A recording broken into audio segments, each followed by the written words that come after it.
오늘은 3일째로서 에베소서 4장을 말씀드리도록 하겠습니다. 사도 바울은 에베소서 4장 전반부 1절에서 16절까지 말씀을 통해서 교회의 통일성과 다양성을 강조했고, 다양한 은사를 받은 성도들이 모여 하나의 유기적인 공동체, 교회를 만들고 세운다라는 사실을 강조했습니다.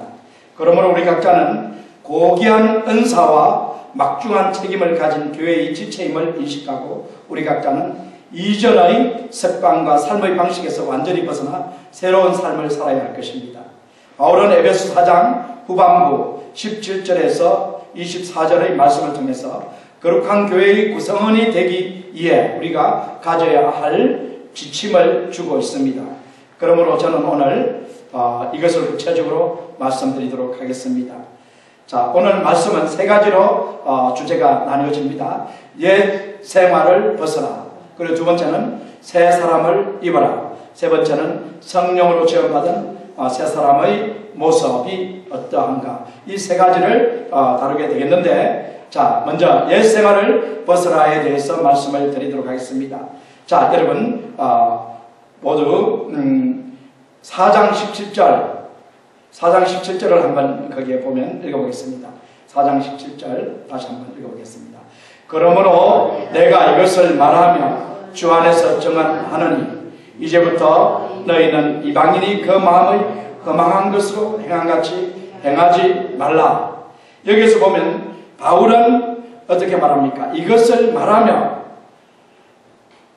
바울이 이것을 말하며 주 안에서 증거한다고 말합니다. 그래서 세 번 여기 보면 이것을 말하며 간곡히 건면합니다 라고 번역을 했습니다. 이것을 말하며 간곡하게 건면합니다. 왜 이렇게 간곡하게 사도 바울이 건면을 하겠습니까? 상황이 너무나 심각하기 때문입니다. 하나님이 바울을 통해 우리에게 그렇게까지 간곡하게 건면한 이유는 우리들의 상황이 너무 심각하기 때문이에요. 그리스도인인 우리가 아직도 옛생활 방식에서 벗어나지 못한 채로 있다면 우리는 매우 심각한 상태, 심각한 딜레마에 빠져 있는 것입니다. 그러므로 만약에 아직도 여러분이 옛생활 방식을 버리지 못하셨다면 여러분이 얼마나 심각한 상황에 처해 있는지를 깨닫고 지금 이 시간 주님의 명령에 따라 옛생활을 벗어버려라, 옛생활을 벗으라고 하시는 이 말씀을 여러분들이 들으셔야 되겠습니다. 자, 그래서 상황이 아주 심각하다는 걸 깨닫고 더 이상 불신자처럼 마음의 허망한 것으로 행하지 말라라고 주님께서 우리에게 건면합니다. 더 이상 불신자처럼 마음의 허망한 것으로 행하지 말라. 자, 마음의 허망한 것, 이것이 문자적으로 무엇일까? 그런데 자, 17절 하반부에 보면은 이제부터는 이방인의 그 마음의 허망한 것으로 행한 것 같이 행하지 말라 이렇게 말하고 있습니다. 마음에 허망한 것으로 행하지 말라 이렇게 말하는데, 이 말씀이 바로 뭐냐면 문자적인 의미가 무엇일까?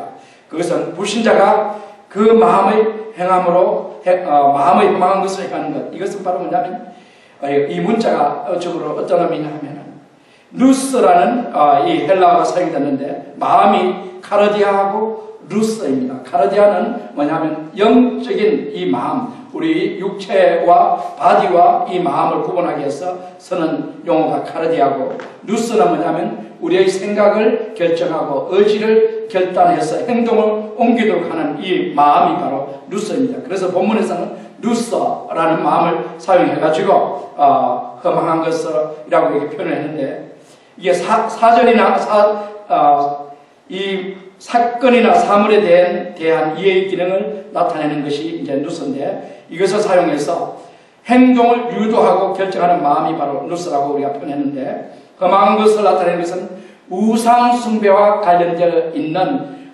목적 없는 뜻없는 삶이다 이렇게 문자적으로 해석할 수 있습니다. 그러므로 마음의 허망한 것은 하나님을 알지 못해 하나님의 생명으로부터 분리되어 헛되고 목적 없는 생각이나 행동을 하는 것이다. 그래서 하나님을 알지 못해가지고 어떤 삶을 살고 있느냐면 하나님의 생명으로부터 떨어져 있고, 우리는 우상을 쫓아가는 이런 마음으로, 그러므로 목적이 없는 것이, 우상은 어떤 것이기 때문에 목적이 없는 이런 마음의 상태로 살아가고 있는 이것이 바로 뭐냐면 허망한 상태다라는 것입니다. 사랑하는 여러분, 사슴을 쫓는 자는 토끼를 돌아보지 않는다라는 고사성어와 개미는 쌀이 없는 창고에는 가지 않는다라는 속담이 있습니다. 하찮은 개미마저도 목적을 가지고 행동을 한다는 것이죠. 하물며 하나님의 형상대로 지원받은 우리가 목적이 없다면 우리가 개미보다 더 나은 삶을 살고 있다고 할 수 없을 것입니다. 그래서 이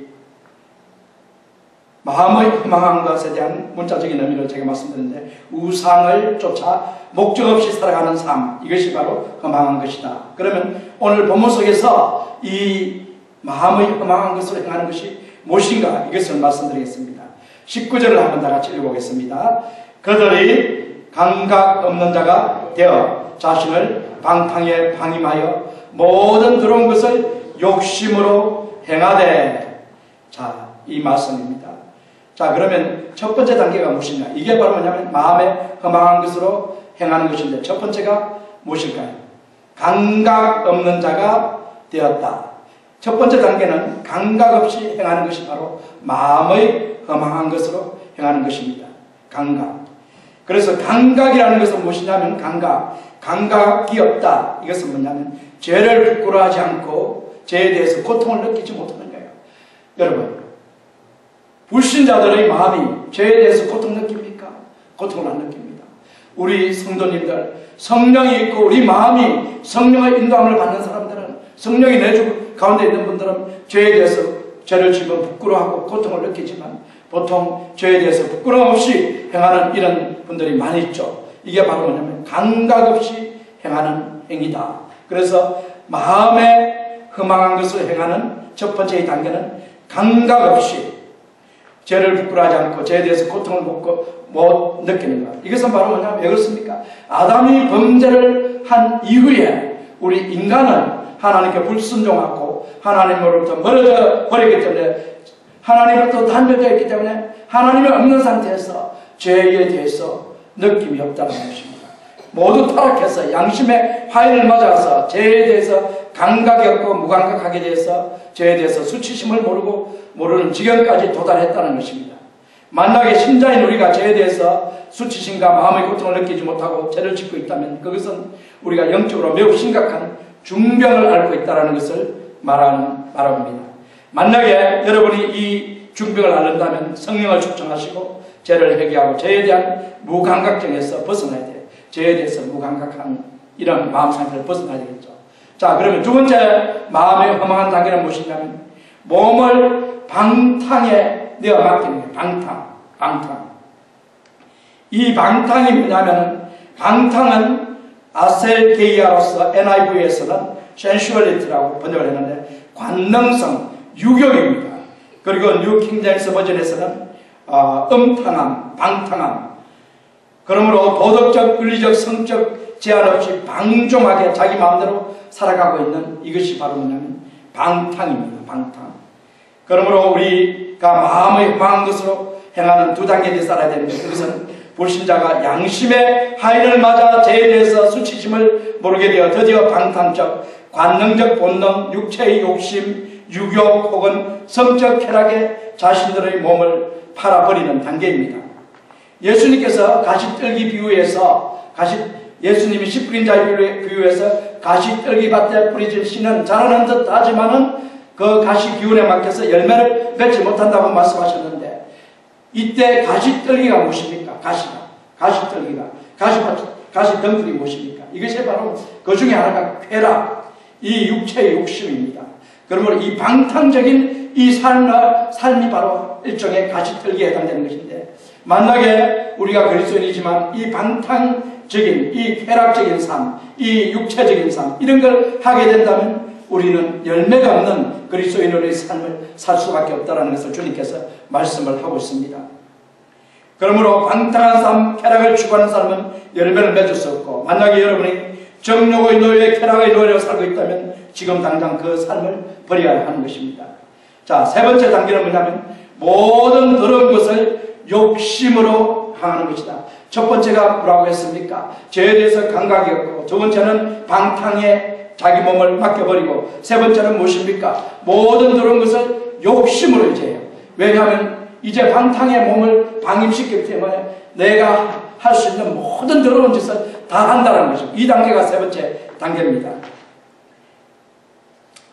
더러운 것은 여기서 일반적으로 성적 부정이지만 모든이라는 것이 있기 때문에 이게 성적 부정만 나타내는 것이 아니라 모든 더러운 행위, 이것은 부정한 것, 깨끗하지 못한 모든 걸 다 나타내는 것입니다. 여기서 욕심은 뭐냐 하면은 하나님과의 관계에서 벗어나 만족할 줄 모르는 자신들의 탐심과 우상숭배입니다. 이 욕심은 탐심과 우상숭배를 말하고 있다라고 에베소에서 계속 말하고 있습니다. 마가복음 7장 20절 23절 한번 읽어보겠습니다. 또 이르시되 사람에게서는, 다 같이 한번 읽어보겠습니다. 또 이르시되 사람에게서는 나오는 그것이 사람을 더럽게 하느니라. 속에서 곧 사람의 마음에서 나오는 것은 악한 생각 곧 음란과 도둑질과 살인과 간음과 탐욕과 악독과 속임과 음탕과 질투와 비강과 교만과 우매하니니 이 모든 것이 다 속에서 나와서 사람을 더럽게 하느니라. 이렇게 말씀했죠. 죄에 대해서 감각이 사라지면 자신의 육체가 원하는 욕심에 따라서 방탕하게 살게 되며 그 결과 온갖 더러운 것을 행하게 된다는 것입니다. 이게 바로 뭐냐면 불신자들의 마음의 험한 것으로 행하는 것을 사도 바울이 19절에서 설명을 한 것입니다. 자, 그러면은 이와 같이 이 마음의 험한 것으로 행하는 것, 이것을 버리기 위해서, 옛 생활을 버리기 위해서 우리는 어떻게 해야 될 것인가? 불신자처럼 마음의 험한 것으로 행하지 않기 위해서는 뭘 버려야 됩니까? 내 육체적인 자아, 육체를 쫓으려고 하는 자아를 버리고 예수님을 마음의 왕자에 완전히 모셔야 된다는 것을 말씀을 하고 있습니다. 자, 불신자가 마음의 험한 것으로 행하는 이유가 무엇일까요? 그걸 우리가 알아야 되는데 18절 세 번역을 제가 번역을 해봤습니다. 참고를 해봤습니다. 한번 읽어보겠습니다. 그들은 자기들 속에 있는 무지와 자기들의 마음의 완고함 때문에 지각이 어두워지고 하나님의 생명에서 떠나 있습니다. 자, 여기서 후반절에 보면은 어떻게 됐습니까? 마음의 완고함 때문에 다음에 지각이 어두워지고 하나님의 생명에서 떠나 있다라는 것입니다. 여기서 지각이라는 것을 뭘로 번역했냐면 understanding으로 번역했죠. 그래서 우리말에서는 이걸 또 총명, 개역개정은 총명이라고 말했는데 총명이 어두워졌다 이렇게 표현을 했습니다. 지각이 뭐냐면, 총명이 뭐냐면 인지나 깨달음의 자리로서 나타낸 것. 그래서 understanding 혹은 intellectual로 표현될 수 있는데 이해력 혹은 지적 능력을 의미하는 것이 바로 이 총명이에요. 이해력이 사라졌어요. 그리고 지적 능력이 없어졌어요. 자, 그래. 지각이 어두워졌다는 게 지적 능력이 떨어졌다는 것이죠. 그리고 하나님의 생명에서 떠나버렸다는데 이건 뭘 나타내는 것이냐면 이 생명에서 떠나버렸다. 이 원어로 따지고 보면은 하나님과 분리되었다. 하나님과 원수지간이 되었다. 이런 뜻입니다. 그래서 지각이 없어지면, 깨달음이 없어지면 결국 어떻게 되냐면 하나님의 생명으로부터 하나님과 멀어져가지고 하나님과 원수의 관계가 되어서 죄를 지으면서 살 수밖에 없는 이런 존재들이 된다는 것을 사도 바울이 말을 하고 있는 것입니다. 자, 그러므로 우리가 불신자가 마음의 험한 것으로 행하는 이유는 뭐냐면 지각이 어두워졌고 하나님의 생명에서 떠나 있기 때문에 불신자의 마음의 험한 것으로 행하게 되었다는 것입니다. 자, 그러면은 어떻게 하면은 우리가 마음의 험한 것으로 행하지 않을까요? 어떻게 하면 우리가 마음의 험한 것으로 행하지 않을까? 이걸 다시 한번 읽어보면 그들은, 한번 읽어보겠습니다. 그들은 자기들 속에 있는 무지와 자기들의 마음의 완고함 때문에, 그래서 지각이 어두워지고 하나님의 생명에서 떠나 있는 이유가 뭐냐면 무지함과 마음속에, 그들 속에 있는 무지함과 우리 마음의 완고함 때문이다. 이렇게 사도 바울이 설명을 했습니다.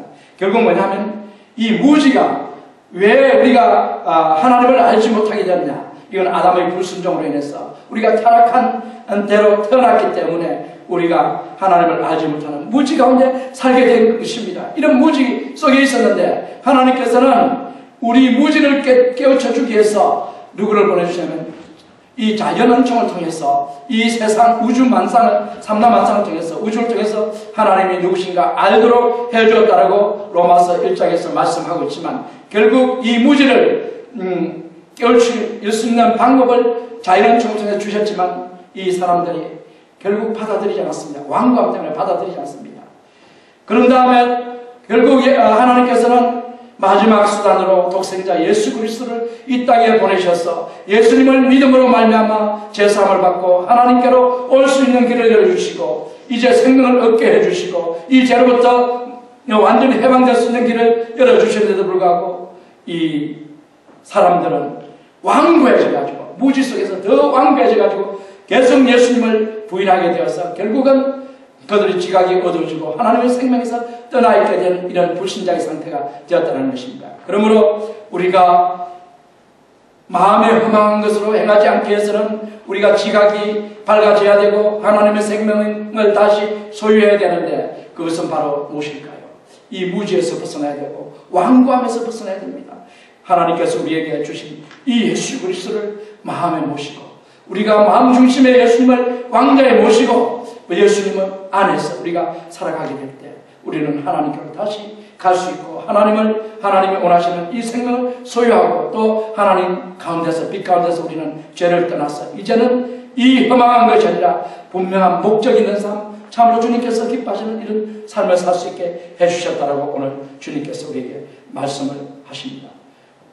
우리가 예수님을 믿지만 아직도 이 불신자와 같이 마음에 허망한 것 죄에 대해서 감각 없이 방탕에 반임하고 육체의 정욕 따라 살아가고 계시다면 우리 마음에 누구를 모시면 되냐면 예수님을 마음의 관계에 모시고 예수님을 모시고 우리가 살아가게 된다면 예수님과 늘 교제하며 친밀한 교제 속에 늘 살아가게 된다면 우리는 이 마음에 허망한 것 불신자의 그런 삶을 생활을 버릴 수가 있다고 주님께서 말씀하십니다.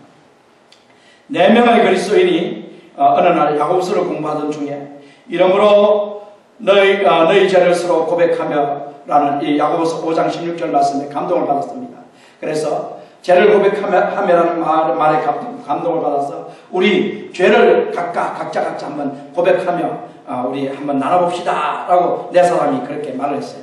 그때 먼저 한 사람이 나는 교회에 다니기는 하지만 줄담배를 끊을 수가 없어서 교회에 갈 때는 담배 피우고 나서 입을 닦고 간다네 그랬어요. 두 번째 사람이 말하기를 나는 어떤 사실을 말할 때 자꾸만 거짓말이 입에서 나도 모르게 튀어나오지 나도 어쩔 수가 없어. 세 번째 사람도 말합니다. 나는 교인이면서 아직 도벽을 버리지 못해서 이 카지노 가는 걸 버리지 못했다는 것이죠. 훔치는 것. 남의 물건만 보면 자꾸 손이 간다고 이렇게 고백을 합니다. 자, 세 사람이 고백을 했는데 넷째 사람이 고백을 하지 않고 가만히 있어요. 그랬더니 3명의 친구가 야 너는 그러면 다 깨끗하냐? 빨리 너도 고백을 해봐. 그랬더니 이 마지막 사람이 마지못해가 고백을 합니다. 나는 남이 하는 말을 듣기만 하면 나는 그것이든지 무엇이든지 그걸 답을 보고 돌아가는 게 내 취미야 습관이야 그러면서 자기를 고백을 했다는 것입니다. 이 말씀은 뭘 나타내냐면 이 세상에 있는 사람은 참 우리가 아담의 죄를 이어받고 타락한 이 몸을 이어받고 태어났기 때문에 우리는 본질적으로 우리가 죄를 참 끊기가 참 어려운 이런 존재들이라는 것을 주님께서 말씀하고 있습니다. 예수님을 믿었다 하더라도 죄에서 완전히 벗어나기가 참 힘든 상태입니다. 그래서 사도 바울은 강력하게 오늘 말씀하는 거예요. 너희들 내가 건면하고 또 건면하고 내가 증거하노니 너희가 불신자들이 행하는 그 마음에 허망한 것으로 행하지 말도록 해라. 옛생활을 완전히 벗어버리라. 너희들이 예수님을 믿었다면 옛생활을 버려야 하지 않겠느냐 이렇게 강력하게 권고를 하고 있는 것입니다. 자, 이것은 우리 힘으로 되는 것이 아니죠. 어떻게 하면 될 수 있을까요? 주님 안에 요한복음 15장에 있는 것처럼 예수님께서 포도나무 비유를 하시면 아버지는 포도나무고 나는 가지고 너희들은 아버지는 농부고 나는 포도나무고 너희는 가지이니 너희가 내게 붙어 있으면 많은 열매를 맺을 수 있다. 너희들이 깨끗해지도록 또 아버지가 계속해서 이 가지치기를 해주신다 라고 말씀하지 않습니까? 바로 우리가 예수님 안에 있을 때 예수님과 함께. 그러므로 요한복음 15장 7절에서 뭐라고 합니까? 너희가 내 안에 있고 내 말이 너희 안에 있으면 무엇인 일이 원하는 대로 구하라. 그리하면 누리라. 이게 바로 주님과의 이 교제입니다. 너희가 내 안에 있고 내 말이 너희 안에 있으면 너희들이 무엇이든지 원하는 대로 구하라. 주님과 교제하는 이 아름다운 산 가운데 우리의 이 모든 죄성, 이런 불신자의 허망한 삶, 목적 없는 삶, 이런 것에서 벗어나서 참으로 주님께서 기뻐하시는 그런 삶으로 나아갈 수 있다는 것입니다. 그러므로 예수님을 우리 마음속 깊이 모시고 늘 주님과 친밀한 교제를 하며 주님께서 우리에게 들려주시는 말씀과 음성에 따라서 행동할 때 우리는 이런 불신자의 삶에서 생활에서 벗어날 수 있습니다. 자, 그러면은 이제 두 번째로 우리가 생각해야 될 게 뭐냐면 새 사람을 입으라는 것입니다. 새 사람. 사랑하는 여러분, 여러분들에게 질문 하나를 하겠습니다. 여러분 각자가 예수님을 여러분의 구주로 고백하고 영접했을 그 당시의 생활과 현재의 생활이 어느 정도 달라졌습니까? 예수님 믿기 그 전의 상태와 지금의 상태를 비교했을 때 얼만큼 여러분의 생활이 달라졌느냐라는 질문이죠. 어떻습니까? 여러분 많이 달라졌습니까? 안 달라졌어요? 조금 달라졌어요? 별로 다르지 않습니까? 별로 다르지 조금 달라졌다. 그게 심각한 거예요. 사랑하는 여러분. 여러분이 과연 오늘 무슨 대답을 하는 것이 옳을까요? 본문 20절, 21절에 보면 우리가 무슨 대답을 해야 될지 분명히 나오고 있습니다. 한번 읽어보겠습니다. 다 같이. 오직 너희는 그리스도를 그같이 배우지 아니하였느니라. 진리가 예수 안에 있는 것 같이 너희가 참으로 그에게서 듣고 또한 그 안에서 가르침을 받았을진대. 우리 안에 예수님이 있고 우리 안에 예수님의 진리, 예수님의 가르침이 있을진데 우리가 어떻게 해야 된다고요? 불신자의 삶에서 많이 벗어난 상태, 많이 업그레이드된 상태로 가야 한다는 것입니다. 사랑하는 여러분, 어떻습니까? 우리의 삶을 비교하니까 다시 한번 제가 물어볼게요. 여러분들 많이 변했습니다. 여러분 불신자의 상태와 지금 예수님 믿고 난 뒤의 상태 얼마나 달라졌습니까? 많이 변했죠. 그죠? 많이 변했어요. 정말 엄청나게 변했어요. 이게 주님의 은혜입니다. 그래서 오늘 주님께서 제자의 삶은 분명히 불신자의 삶과 달라야 된다고 말씀하고 있습니다. 그러므로 우리는 어떻게 된다고요? 새 사람을 입어야 돼요. 믿으십니까? 새 사람을 입어야 돼요. 그러면 새 사람을 입기 위해서 세 가지를 지금 말씀드리겠는데 첫 번째는 뭐냐면 뭘 벗어야 돼요? 옛사람을 벗어요. 옛사람. 우리는 옛사람을 벗어버려야 돼요. 22절 한번 읽어보겠습니다. 너희는 유혹의 욕심을 따라 썩어져가는 구습을 따르는 옛사람을 벗어버리고. 자, 옛사람은 6가지 특징이 있습니다. 6가지. 이 말씀에 가면 6가지 특징인데 첫 번째는 옛사람은 어떤 사람이라고요? 구습을 쫓는 사람이다. 구습. 이 구습은 다른 말로 하면 무엇일까요? 이 구습이 습관이에요. 습관. 옛습관. 옛습관을 언어로 번역할 수 있는데 이것을 이렇게 표현할 수 있습니다. 구습은 뭐냐면 언어로는 늘 드나드는 곳. 그러니까 옛날에 늘 드나들던 곳이 있었죠. 이 동네는 저기 근처에 가면은 카지노가 있죠. 그래서 카지노 늘 옛날에 드나들었다면 그 카지노가 구습이 되는 거예요. 늘 드나드는 곳이 바로 구습이에요. 옛날에 예수님 믿기 전에 무당집에 맨날 드나든다면 이것도 구습이 되겠죠. 이런 것들. 그래서 우리는 기억해야 됩니다. 늘 드나드는 곳에 우리가 가서는 안 되는 거예요. 새 사람이 된 여러분이 가야 할 곳은 어디에 가야 할까요? 주님이 계신 곳에 가야 해요. 아멘이십니까? 여러분이 가야 될 곳은 주님이 계신 곳이에요. 주님이. 그러므로 여러분이 자주 가던 절이나 무당집 또는 죄 짓는 곳이나 부정한 곳에 가서는 안 됩니다. 옛사람은 구습을 쫓습니다만 새사람은 구습을 벗어버린 사람입니다. 우리 주 예수 그리스도께서 싫어하시는 곳에 더 이상 안 가는 거예요. 예수님이 싫어하는 곳에 더 이상 안 가는 것이 바로 구습을 벗어버리는 거예요. 여러분 어떻습니까? 한번 점검해 보십시오. 예수님이 싫어하는 곳에 지금도 가고 있습니까? 예수님이 싫어하는 말을 지금도 하고 있습니까? 예수님이 싫어하는 행동하고 있습니까? 이런 것을 벗어버리는 것이 바로 구습을 벗어버리는 것이다. 첫 번째가 바로 뭐냐면 구습을 벗어버리는 것이다. 두 번째는 뭘까요? 옛사람은 유혹의 욕심을 따르는 사람이다 라고 이렇게 22절에서 말씀을 하고 있죠. 욕심은 바로 에피투미아라고 말씀드렸죠. 에피투미아, 이건 정욕, 소욕 이런 것으로 탐욕 이런 걸로 번역될 수 있는 것인데, 이 욕심은 우리의 타락한 육체와 마음이 하나님의 통제를 받지 않고 원하는 대로 행하는 악한 욕심입니다. 따라서 단순한 욕구를 말하는 게 아니에요. 우리가 단순한 욕구, 배고프면 밥 먹어야 되고, 우리가 졸리면 잠을 자야 되고, 돈이 필요하면 돈을 벌어야 되고, 이런 욕구들, 이거는 단순한 욕구가 우리 삶에 필요한 욕구들입니다. 그러나 이 욕심이라고 얘기한 것은 과도한 탐심입니다. 욕심입니다. 자신을 해치는 탐욕, 예를 들면 이런 것이죠.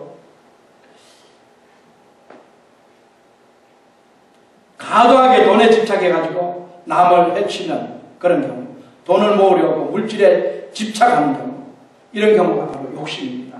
이런 것이 바로 이런 욕심, 이것을 쫓는 사람이 옛사람이었다.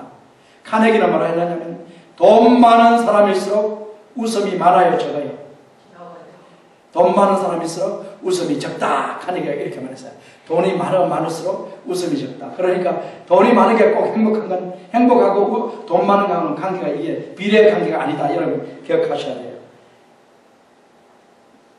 비참한 인간은 가난한 사람이 아니라 얼굴에 철판을 붙이고 양심은 금판에 눌려있는 사람입니다. 그러면 행복한 사람은 누구일까요? 돈을 쌓아둔 사람이 아니라 욕심이 어떤 사람? 욕심이 적은 사람이 바로 행복한 사람입니다. 자, 옛사람은 어떤 사람일까요? 세 번째, 썩어져가고 있는 사람이다. 썩다라고 썩어져. 이 썩다는 바로 뭐냐면 멸망하다는 뜻입니다. 멸망하다. 예수님을 믿지 않는 사람들은 멸망할 길로 가고 있는 거죠. 썩어져 가고 있는 거예요.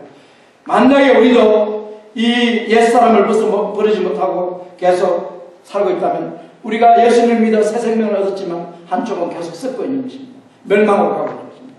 그렇기 때문에 옛사람을 완전히 벗어버려야 되는 것입니다. 마지막 날, 주님의 재림의 날에 이 썩어진 사람은 완전히 썩어져가지고 완전히 멸망당해가지고 지옥에 던져지는 것입니다. 그래서 갈라디아서 5장 21절에서 성령의 인도하심을 따르지 않고 유혹의 욕심을 따라 사는 사람은 하나님 나라를 유혹으로 얻지 못하고 지옥의 형벌을 받을 것이라고 말했습니다. 사랑하는 여러분, 네 번째 옛사람은 누구냐면 그리스도를 믿기 전에 타락한 인간. 그리스도를 믿기 전에 우리 모두는 타락해 있었죠. 이 타락한 인간. 골로새서 3장 9절하고 로마서 6장 6절 한번 읽어보겠습니다. 여기 옛사람이 두 번 나옵니다. 우리가 알거니와 우리의 옛사람이 예수와 함께 십자가에 못 박힌 것은 제 몸이 죽어 다시는 우리가 죄에게 종노릇 하지 아니하려 함이라. 그래서 로마서 6장 6절에서는 옛사람이 어떤 사람입니까? 옛사람은 예수와 함께 십자가에 못 박혀 죽은 몸이 바로 옛사람이에요. 믿으십니까? 십자가에 못 박혀 예수님과 함께 죽음, 이 죄짓는 몸이 옛사람입니다. 그 다음에 골로새서 3장 9절 봅시다. 한번 읽어보겠습니다. 너희가 서로 그리스도 거짓말을 하지 말라. 옛사람과 그 행위를 벗어버리고. 여기서 옛사람은 어떤 사람입니까? 거짓말하는 사람이 옛사람이에요. 거짓말하는 사람. 그래서 옛사람은 그리스도를 믿기 전에 타락한 인간, 죄짓는 인간의 인격이었고, 그 다음에 거짓말하는 그런 인격이 바로 옛사람에 해당되는 것입니다. 자, 다섯 번째, 옛사람은 십자가에 못 박혀 죽은 사람입니다. 이건 설명을 드렸죠. 자, 여섯 번째, 옛사람을 벗는 것은 어떤 것이에요? 우리의 책임입니다. 이걸 여러분 기억하셔야 됩니다. 옛사람을 벗고 안 벗고는 누구의 책임이라고요? 우리의 책임입니다. 우리가 옛사람을 벗어버립니다. 그랜필더가 한 말을 한번 읽어보겠습니다. 그랜필더가 이런 말을 했습니다. 그리스도인은 하나님의 창조와 구속에 근거하여 이미 하나님의 것이지만 자진하여 자신을 드림으로써 다시 하나님의 것이 되어야 합니다. 그리고 물론 그렇게 자신을 드리는 일은 계속 반복되어야 합니다. 우리가 하나님 것이지만 우리를 하나님께 드리는 것은 우리가 자진해서 자발적으로 드리는 것이라는 것입니다. 우리가 자진해서 윌링히 우리가 드려야 되겠죠. 이렇게 드려야만이 우리는 어떻게 된다고요? 바로 새 사람으로서 살아갈 수 있다는 것입니다. 그래서 이 덜이라는 것은 계속 반복해서 되어야 된다 이렇게 말을 했습니다. 자, 옛사람을 벗어야 새 사람이 된다고 했는데 이제 두 번째로 새 사람을 입으려면 심령이 새롭게 되어야 합니다. 4장 23절 한번 읽어보겠습니다. 다 같이 시작. 오직 심령으로 새롭게 되어. 자, 심령으로 새롭게 된다는 것은 뭐냐면 심령이 우리 마음이 이 세상의 시각을 갖는 것이 아니라 우리의 마음이 누구의 시각을 갖는 것일까요? 누구의 시각을 가져야 돼요? 하나님의 시각을 갖는 거예요. 하나님의 시각. 제가 LA 공항에서 비행기를 타고 한국에 가려고 이제 비행기를 타고 쭉 떠는데 처음에는 비행기가 뜰 때 그 아래 보면은 집들이 참 큰 집들이 많아요. 저택들이 쭉 계시네. 쭉 이런데 비행기가 점점점 올라가면 이 저택들이 어떻게 됩니까? 조그만 집이 되고 결국은 상자같이 되고 나중에는 장난감처럼 보이다가 나중에는 점처럼 보입니다. 자, 우리가 땅에서 볼 때는 이 저택이 엄청나게 큰 그런 집입니다. 그러나 하늘에서 보면 이 집이 어느 만큼 보인다고요? 조그만 장난감 밖에 안 되는 거예요. 하나님의 시각과 우리 사람의 시각이 있는 거예요. 사람들은 땅에서 보기 때문에 이 세상 것이 너무나 크게 보입니다. 너무나 크게 보여요. 그러나 하나님은 하늘에 계시기 때문에 하나님께서 볼 때 이 땅의 것은 너무나 보잘것없는 걸로 보이는 거예요. 여러분, 우리 시각은 어느 시각을 가져야 할까요? 땅에서 이 세상 것을 바라봐야 될까요? 아니면 하늘에서 이 세상 것을 바라봐야 될까요? 어디에서 이 세상 것을 바라봐야 될까요? 하늘에서 이 세상 것을 바라볼 줄 아는 분들이 바로 심령이 새롭게 된 분입니다. 이브리서 12장 2절을 보면 믿음의 주요 온전케 하시는 이 예수님을 바라보라 이렇게 말씀을 하고 있습니다. 자, 심령이 새롭게 된 것은 하나님의 시각을 갖는 것이고 심령이 새롭게 된 것은 하나님의 사역입니다. 하나님께서 우리의 심령을 새롭게 해주십니다. 한번 읽어보겠습니다. 하나님이여 내 속에 정한 마음을 창조하시고 내 안에 정직한 영을 새롭게 하소서. 이 말씀은 무엇이냐면 이 다윗이 참으로 사람의 육신의 정욕으로 볼 때는 이 밧세바가 너무 이뻐 보였는데 그래서 이 밧세바를 범하고 이 간음죄와 살인죄를 범하는 이런 참 엄청난 죄를 짓게 되었습니다. 육신의 시각으로 볼 때 너무 아름답습니다. 그러나 영적인 시각으로 볼 때 그것은 바로 마귀의 유혹이요 이 사탄의 유혹이요 이 죄를 짐으로 말미암아 하나님과 완전히 멀어지는 이런 시각이 되어버리는 것입니다. 그래서 이 정직한 영은 누가 세워주신 것이 아니라 채워주시는 하나님께서 우리에게 정직한 영, 성령을 주시고 성령으로 말미암아 우리에게 새로운 영으로 만들어 주신다는 것을 주님께서 이 시간 말씀하신 것입니다. 그러므로 이 다윗은 하나님께 내 안에 정직한 영을 새롭게 하여 주옵소서 이렇게 고백을 했고 심령이 새롭게 되는 것은 그러므로 다윗과 같이 회개를 수반하는 이런 행위입니다. 어떤 강도가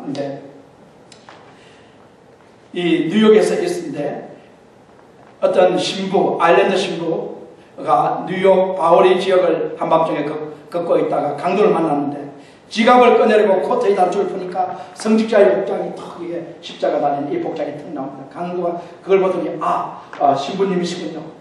그러면서 제가 잘못했다 하면서 건중을 도로 집어넣고 그 다음에 이 신부님께 잘못을 말합니다. 내가 잘못했습니다. 이렇게 말을 하며 사과했어요. 그럴 때 신부가 말했습니다. 말보다는 진짜 해결을 하시오 하면서 담배 한 개를 꺼내 강도에게 주었습니다. 그러니까 강도가 하는 말이 사순절 기간에는 나 담배 안 핍니다. 이렇게 말하는 것입니다. 바로 이게 무엇을 얘기하는 것입니까? 심령이 새롭게 되는 게 이게 진짜 우리가 새 사람이라는 거예요. 우리 겉모양만 새롭게 되어 있다고 해가지고 이게 새롭게 된 건 아니다. 그래서 강도 이중 인격에서 하나의 마음으로 완전히 변화되는 것이 바로 진짜 이 회개다. 자, 세 번째는 새 사람을 입으려면 새 사람을 입어야 해요. 새 사람. 여러분의 친구 집에 저녁 식사를 초대를 받았다고 합시다. 그래서 일터에서 일을 마치고 오는데 마침 비가 와가지고 막 소나기가 퍼가지고 옷이 다 젖었어요. 다 젖었어요. 그러면 이 젖어놓은 그대로 친구 집에 갑니까? 안 가겠죠. 그래서 집에 가서 샤워하고 샤워를 한 다음에 또 이 헌옷을 입었던 옷 그것을 다시 비 맞은 옷을 입습니까? 안 입습니까? 그건 절대 안 입겠죠. 어떻게 무슨 옷을 입겠습니까?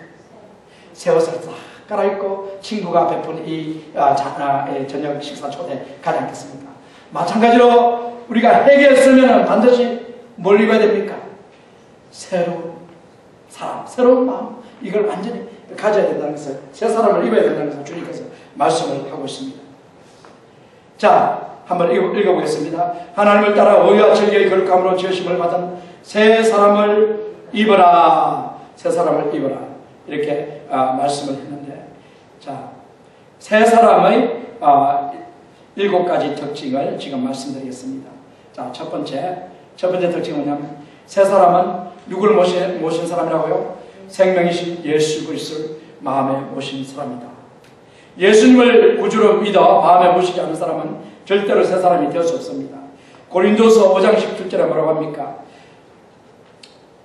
누구든지 그리스도 안에 있으면 새로운 피조물이라고 그러지 않습니까? 그리스도 밖에 있으면 새 사람이 절대 될 수 없고요. 자, 두 번째 한번 읽어보겠습니다. 새 사람은 성령을 따르는 사람이다. 성령을 쫓는 사람이다.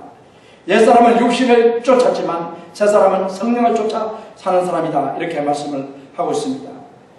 갈라디아서 5장 17절에 보면 육신을 쫓지 않고 성령을 쫓아 사신다면 우리는 분명히 새 사람입니다. 그리고 자, 갈라디아서 5장 25절에 보면 만일 우리가 성령으로 살면 또한 성령으로 행할지니 이렇게 말씀하고 있습니다. 자, 세 번째 새 사람은 하나님의 형상을 회복한 사람이다 라고 말씀을 하고 있습니다. 하나님의 형상을 회복한 사람. 새 사람은 그래서 누구를 닮아가는 사람이냐? 그리스도를 닮아가는 사람이다라는 것을 말씀하고 있습니다. 그리고 새 사람은 그리스도와 친밀한 교제를 하는 사람입니다 라고 말하고 있습니다. 자, 그 다음에 다섯 번째, 새 사람은 어떤 사람이냐면 의의 사람입니다. 새 사람은 예수님을 믿어 그리스도의 피와 공로로 하나님의 의를 입은 사람인데, 이 의는 세 가지 의를 우리가 입는 거예요. 칭의와 성화와 영화, 이 의를 다 입는 이런 사람이 바로 새 사람이다 라고 말씀하고 있습니다. 새 사람은 거룩의 사람입니다. 자, 거룩. 우리가 야고보서에 보면은 26장 27절에 보면 이 거룩은 세 가지로 나타나고 있습니다. 손의 거룩, 손의 경건, 그 다음에 발의 경건, 그 다음에 마음의 경건. 우리 육신으로 나타난 것이요. 손, 발, 이 마음이 경건해야 경건한 사람이라고 야고보 사도가 말하고 있는데, 이건 바로 뭐냐면은 우리가 잘 알지 않습니까? 이 손은 무엇입니까? 손은 죄를 짓는 데 사용하죠. 손은 죄를 짓는데, 이 발은 뭐 하는 데 사용됩니까? 우리가 나쁜 것을 할 수 있고 좋은 것을 할 수 있도록 인도하는 거죠. 그래야 우리가 선한 일, 착한 사람 구제라든지 헌신이라든지 복음을 전하는 일이라든지 이 봉사는 이런 일에 사용되는 게 발입니다. 그리고 마음은 또 무엇입니까?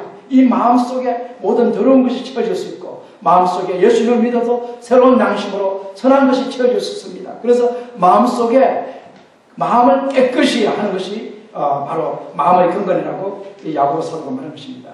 그래서 우리가 이 거룩한 사람은 손과 발과 마음이 이 경건한 사람이다 라는 것을 여러분이 기억하셔야 되고, 새 사람은 예수 그리스도에 의해서 지음을 받은 사람이다. 그래서 24절을 보면 한번 세 번역해서 이렇게 해서 한번 읽어보겠습니다. 하나님의 형상을 따라 참 어려움과 참 거룩함으로 지으심을 받은 새 사람을 입어라. 여기서 세 번역이면 참이라는 말을 붙였는데, 참은 바로 뭐냐면 그리스도를 나타낸 것입니다. 진리의 어려움, 진리의 거룩함이라는 것이에요. 그래서 그리스도의 의로움과 그리스도의 거룩함으로 지으심을 받은 새 사람을 입으라는 거예요. 그래서 우리가 어렵다 할 때 내 자신의 의가 아니고 그리스도의 의죠. 그리스도의 십자가에 보이는 공로와, 그리고 그리스도께서 계속 우리를 성화시켜 주는 의와, 마지막 날 부활의 몸을 입혀서 우리를 영화롭게 만드신 이 의를 소유하는 것입니다. 이런 새 사람. 그 다음에 두 번째로 참 거룩함이라는 것은 그리스도께서 죄를 멀리하시고 죄가 없으신 그리스도시지 않습니까? 이 그리스도처럼 우리는 죄에 대해서 죽은 자요, 죄를 멀리하는 이런 삶으로 변화된 삶, 이런 그리스도의 거룩함으로 지음을 받은 새 사람을 입어라, 이렇게 말하고 있습니다. 그래서 새 사람은 그리스도에 의해서 지음을 받는 이런 사람인데, 그리스도의 의로움과 그리스도의 거룩함을 소유한 사람이다 라는 것입니다. 자,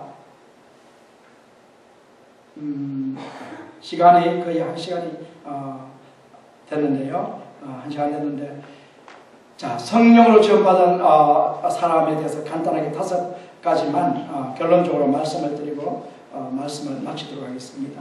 자, 성령으로 지원받은 세 사람. 이거는 에베소서 4장 25절, 27절에 나오는 내용인데 5가지가 있습니다. 마지막 결론부터 가보면은 5가지. 자, 맨 마지막 페이지를 봐주시기 바랍니다.